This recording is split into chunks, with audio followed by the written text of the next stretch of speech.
Well, definitely the main things to deliver in livestock systems: shade and shelter, a bit of water retention. They'll obviously deliver some degree of food. I mean, we're always quite amazed how some of our hedgerows get browsed now, especially by cattle when given the chance, or low-hanging trees. Hedge lanes are a real resource, I think, and a real win-win. We find it's really good for shelter, for shade. Obviously it makes it, just as an aesthetic, it's a much nicer look if you can maintain hedges in a vegetative state and not thrashing to bits. It's something we thought would be the right thing to do. We are the Great Northumberland Forest, a project to plant millions of trees, creating more wooded landscapes across Northumberland by 2030. Trees offer a range of benefits for you, your land and your business, so whether you want to diversify your income, increase biodiversity, improve soil and water health or reduce carbon in the atmosphere, trees can play a big part. We're determined to leave a better, more diverse and more productive natural environment for future Northumbrians. I'm Mark Chard, Project Lead for the Great Northumberland Forest, and in today's episode I'm chatting with Duncan Nelless about his site and how he's improved it. Your family, and you've been at Thistleyhaugh for some time. What kind of tree cover did you have sort of early on, and how has that evolved over time? It's a very bitty tree cover. There's quite a lot along the river, and bits around some of our rougher areas, and I suppose it hasn't really changed too much in my time, other than there's probably a little bit more of what you'd say maybe a sort of scrub or pioneer stuff. We've fenced out some riparian areas on an old stewardship scheme, so that's kind of upped the tree cover a little bit. But yeah, so the tree cover's there, and if you look at it this time of year, it looks like we have quite a bit of tree cover, but we don't really have that much. I wouldn't think we'd probably have about possibly 5 to 10%, depending on where we are on the place. There's two parts to the business. There's Thistleyhaugh and Healy. Healy has a lot higher tree cover than Thistleyhaugh. And I guess on top of the kind of tree and woodland cover, you've got quite a network of hedgerows as well. Yeah. Well, we've done quite a lot over the years on hedgerow planting and actually laying what were hedgerows that were originally put in on stewardship. So we would have planted probably over the years, probably getting on for 10k of hedges, and then we're in a process of we've laid about another 2,000 metres in the last couple of years, and then there's another 2,500 metres we'll be laying over the next 2 years, I think. And how are you finding the hedge laying? Great. I mean, hedge lanes are a real resource, I think, and a real win-win. We find it's really good for shelter, for shade. Obviously it makes it, just as an aesthetic, it's a much nicer look if you can maintain hedges in a vegetative state and not thrashing to bits. So when we first started working with you, we're kind of sort of toying with the idea of a mixture of woodland schemes and wood pasture and trees and fields. What prompted you to start thinking about sort of the planting of new blocks and going through the England Woodland Creation Offer with the Forestry Commission?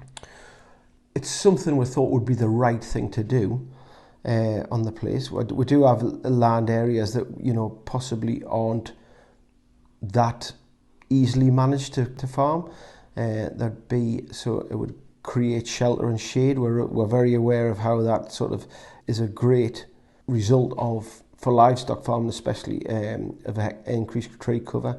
We thought we could maybe fit it into our management system by getting these areas fenced and then making grazing management through subdivision, allowing us to do it more effectively. Mm-hmm. We were just sort of looking at ways of trying to fit it in whilst delivering value as well as value to the farm as well as to the environmental aspects of it as well. So how did you decide which parts would be better in the planting blocks? We looked at bits where we thought we could that were in need of some shade, shelter, or fencing off would be the best option. There's also some of them that would be running along the Triple SI on the Coquet that we hope would probably give us a little bit of a bonus in keeping us safe on water quality, stopping stock erosion. So there's one or two places that that one block is quite vulnerable to flooding. So we're more or less, this gives us a chance to more or less write it off. And stop having to manage fencing and stuff for when they get flooded out every 2 or 3 years. So we just thought, well, if we can plant in there, do a bit of it probably would help in the long term with flood mitigation, with erosion. With the Coquet being a Triple SI, that sort of ticks a box as well. In looking after it. And so the woodland itself is not kind of looking at timber as such as a focus. It's more kind of around the shade, the shelter, riparian benefits for water quality, and kind of those as the main drivers as well. So kind of absolutely. It's certainly not in our plan to harvest timber out of any of what we're going to be doing. I mean, there might be going on down. There might be some. We might be to monetize carbon uplift in the long term. I don't know. But that's sort of something that's very much in its infancy. So but we're aware of those sort of things going on. Yeah. How did the idea kind of that wood pasture in the other field kind of come about? I've seen a bit of stuff that SRUC did in Scotland. With it, it was, I suppose, very low density, a little bits of wood pasture that we have. Don't want to change the look of things or its utilisation too much more. We want stock shelter, we want stock shade, and if we can do that in these areas, we'll probably like to give it a go. This is sort of a 7 hectare block we're looking at. I mean, there's potential. If it works for us, then it could be. There's definitely potential to do more of it if we want to. You were pretty keen to have a mixture of individual trees, which were guided, but the occasional clump as well. And can you just explain kind of what your thoughts were around that? Well, I think it's just basically to randomise things a bit. I mean, we don't really know what is the best way to do it at the minute to suit where we are or what we're hoping to achieve. So in this area, which is relatively small scale, but 7 hectares is not nothing, we might be able to get a better idea about what how they function and what they deliver. And looking ahead, what do you think lies in store for Thistleyhaugh as a farm and kind of with the increased tree cover? We're very keen on trying to really reduce our machinery usage and keep farming livestock, but try to do it with a low impact and at low cost. So hopefully it'll kind of deliver those sort of the trees. It might have an indirect, hopefully will have an indirect effect on how we deliver that. The increased tree cover at the minute probably won't have too much effect, but it depends if it's going to work, and we'll keep on increasing it. We might start to be able to monetize or show a bit benefits in performance. Yeah. And if you were asked by another farmer what trees are doing for you, what advice would you be able to give them? Well, definitely the main things to deliver in livestock systems: shade and shelter, a bit of water retention. They'll obviously deliver some degree of food. I mean, we're always quite amazed how some of our hedgerows get browsed now, especially by cattle when given the chance, or low-hanging trees.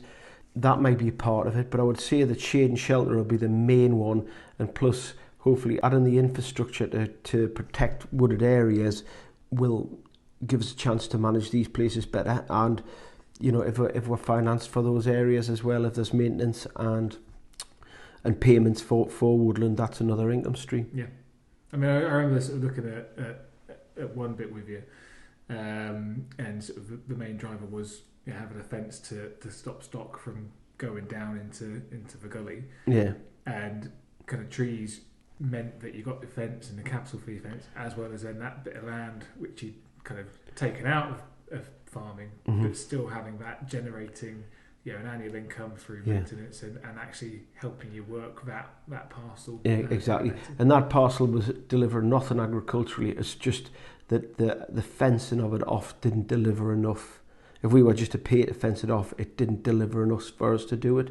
Even though it's a sort of a water course that ends up in the Coquet. It has traditionally been wooded, but it's starting to die out. So that should deliver a lot of benefits. Yeah. Management wise and hopefully environmentally. No, thank you, and thank you for joining me, Duncan, for No bother at all. For the Great Northumberland Forest chat and hearing about your site on the Coquet. If you'd like to hear about a particular aspect of tree planting, we'd love to hear your ideas for a future podcast. We work with sites at all scales across the breadth of the county. If you have land in Northumberland and trees will help you or nature, please get in touch. You can reach us on email at inquiries.forest@northumberland.gov.uk or on our phone number 01670 623 416.